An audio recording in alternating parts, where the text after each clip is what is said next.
kembali lagi bersama saya, Aranggas Gultom dari kelas 12 Akuntansi 1. Kali ini saya akan membawakan materi mengenai perlindungan dan penegakan hukum di Indonesia. Hukum adalah peraturan-peraturan yang bersifat massa yang menentukan tingkah laku manusia dalam lingkungan masyarakat yang dibuat oleh badan-badan resmi yang berwajib.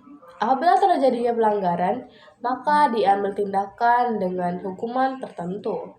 Unsur-unsur hukum yang pertama, peraturan tingkah laku manusia. Yang kedua, peraturan dilegalkan oleh badan-badan resmi yang ditunjuk secara khusus untuk menangani hukum. Yang ketiga, peraturan yang bersifat memaksa. Ciri-ciri hukum: 1. Adanya perintah atau larangan. 2. Perintah atau larangan itu harus dipatuhi dan ditaati oleh setiap orang. Dasar di Indonesia sebagai negara hukum ialah sebagai negara hukum terlihat jelas dalam Undang-Undang Dasar Negara Indonesia tahun 1945, Pasal 1 ayat yang ketiga, yang berbunyi, negara Indonesia adalah negara hukum. Yang selanjutnya adalah Pasal 27 ayat 1, segala warga negara bersamaan kedudukannya di dalam hukum dan pemerintahan tidak ada kecualinya.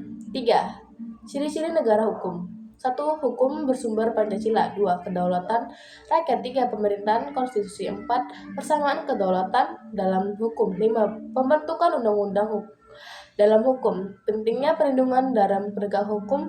Terciptanya supremasi hukum. Pengertian supremasi hukum adalah hukum yang mempunyai kekuasaan mutlak dalam mengatur kehidupan berbangsa dan bernegara.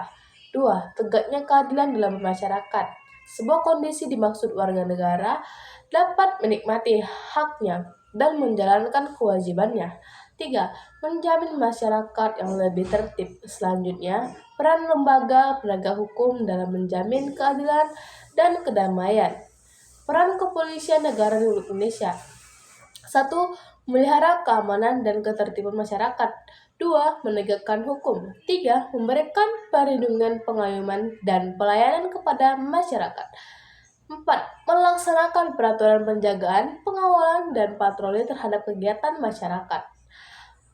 Kemudian peran Kejaksaan Negara Republik Indonesia. 1. Melakukan penuntutan. 2. Melaksanakan penetapan hakim dan pengurusan pengadilan yang telah memperoleh ketetapan hukum. 3. Melakukan pengawasan terhadap pelaksanaan keputusan pidana bersyarat. 4. Melakukan pendidikan terhadap tindak pidana tertentu. 5. Melengkapi berkas perkara tertentu untuk dapat melakukan pelaksanaan tambahan sebelum dilimpahkan kepada pengadilan. Sekian dari saya Aranggas Gultom, pamit undur diri. Bye-bye.